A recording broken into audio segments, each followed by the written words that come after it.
Hello, welcome to Stories in Black American History. We are dedicated to sharing real history, untold achievements, and meaningful contributions that influenced American culture, business, education, and innovation.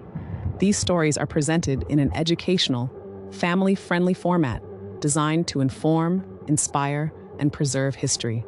The story of industrial progress is often told as a simple and heroic tale. It is a story of singular genius, where one brilliant man, usually a white man, has a flash of inspiration in a solitary workshop. This lone inventor toils, experiments, and emerges with a revolutionary creation that changes the world. We are taught to imagine figures like Henry Bessemer, Andrew Carnegie as the sole architects of the Steel Age. This narrative is clean and straightforward, and it fits neatly into textbooks.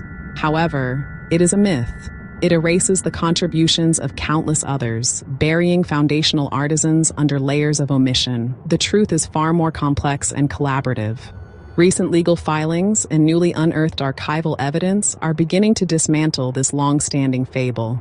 Long before industrial furnaces in Europe, a sophisticated science of iron smelting flourished across West Africa. Communities from the Nok to the Mali Empire had mastered turning ore into pure iron. When the transatlantic slave trade stole their labor, it also stole their knowledge.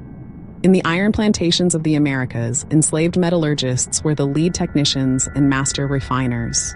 The iron that built the colonies was forged in the fires of West African science. The link between iron production and early finance is inextricable. The surplus value from the skilled labor of African metallurgists created vast pools of capital, the seed money for the modern financial system. This accumulated capital was a primary driver in establishing America's first banks and insurance companies. Ironmasters invested their profits, and insurers underwrote the industrial operations where enslaved people were forced to work. The skills of Black metallurgists generated the seed capital for America's financial institutions, building a world from which they were systematically excluded. For centuries, furnace logs from early industry were considered lost to time, their ink faded and paper brittle. But forensic AI can now scan these fragile pages, digitally reconstructing the text. This process revealed a name appearing again and again: Cuffy. The logs show he wasn't a laborer but a master metallurgist whose expertise led to higher profits. Once silent, these records now provide the receipts for a debt long denied.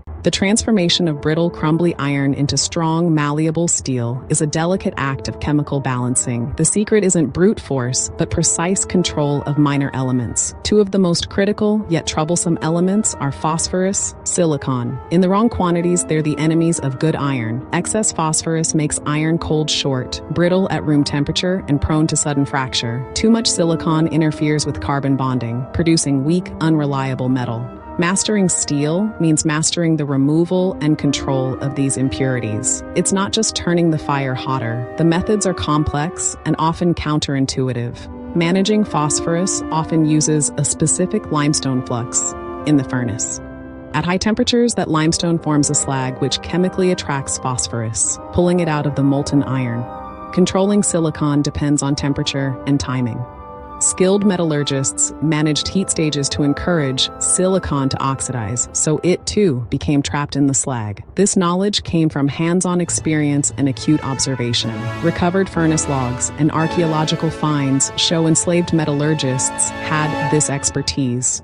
They knew which ores were high or low in phosphorus. They knew which local limestone made the best flux. Records show careful measurement of ore, charcoal, flux in specific ratios. Recipes for desired iron qualities. They practiced advanced chemistry, adjusting formulas by material and desired outcome. Strong iron for tools, more flexible iron for chains. That control had huge economic impact, enabling consistent high-grade iron that fetched premium prices. This expertise underpinned later industrial processes. When Henry Bessemer and others aimed to mass-produce steel, their central problem was removing phosphorus and silicon at scale. Patented fixes, like basic linings in converters, were scaled-up versions of the same chemistry. Uncredited African and African-American artisans had long mastered this science at the forge. The Industrial Revolution only scaled it up. The U.S. patent system, intended to reward innovation, became a tool to legitimize the theft of intellectual property from black artisans. A white industrialist could observe a technique perfected by enslaved workers, then patent it as his own. For instance, enslaved molders developed sophisticated casting methods passed down through generations. Foundry owners patented these exact methods, gaining a legal monopoly, while the true innovators received nothing. Their intellectual capital was laundered through the patent system, converting it into inheritable wealth for their exploiters. The 19th century railroad boom created an insatiable demand for steel. Mass-producing strong steel rails was the critical breakthrough, relying on impurity control techniques honed over decades by black artisans. This foundational knowledge was scaled up in industrial processes, yet the expertise of black metallurgists was often uncredited. The Gilded Age was built on steel made possible by their hidden labor. The revelation of this hidden history is more than an academic exercise.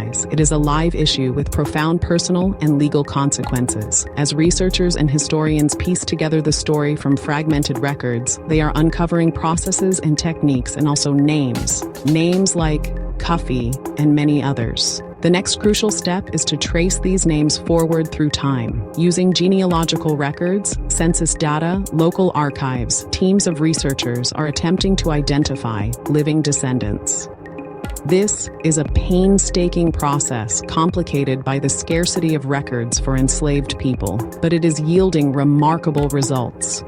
All across the country, families are being contacted with astonishing news that their great-great-great-grandfather was not just a laborer, but a master metallurgist whose work was foundational to a major American industry. For many families who were told only that their ancestors were enslaved, this information is transformative. It recasts their family history from passive suffering to active, uncredited brilliance and contribution. It provides a direct link to a legacy of skill, innovation, and resilience.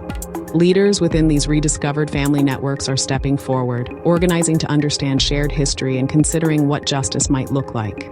This discovery has opened a new front in the struggle for reparations and restorative justice. Armed with new archival and forensic evidence, descendants are making specific, documented legal claims. These are not vague appeals, but meticulously evidenced arguments for recovery of specific stolen wealth.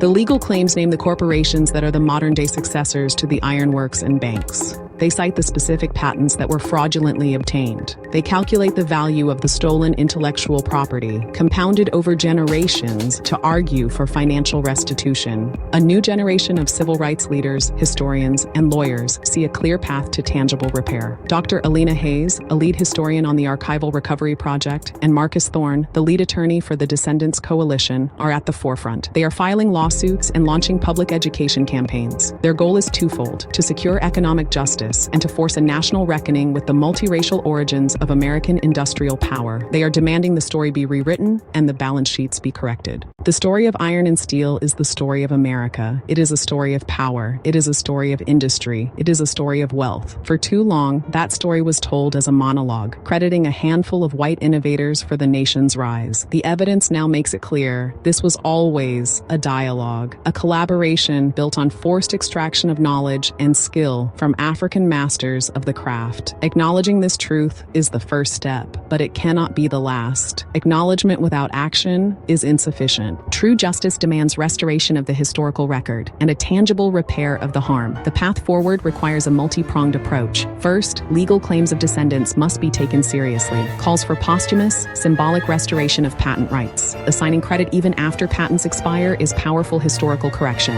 Alongside that, financial reparations must be addressed. Not a handout, but a calculated repayment of a documented debt. Corporations built on this foundation have an obligation to contribute. Funds directed to community development, funds directed to education, funds directed to wealth building in descendant communities. Second, our public history must be fundamentally revised. Museums must update exhibits. Schools must change curricula. Universities must teach this history. The story of Cuffy and hidden masters belongs alongside Bessemer and Carnegie. Erect statues to honor these artisans. Unveil monuments that recognize their role. Rewrite textbooks to show the complex, coercive nature of innovation. Teach future generations that America's industrial might was a painful, unequal interaction of cultures and knowledges. This is essential for a more honest understanding of who we are. Ultimately, this is not just correcting the past, it is building a more equitable future. The immense wealth gap today is a direct legacy of these injustices. When a group is denied the right to profit from its innovation, consequences are deep and lasting. Repairing this harm is necessary to close that gap.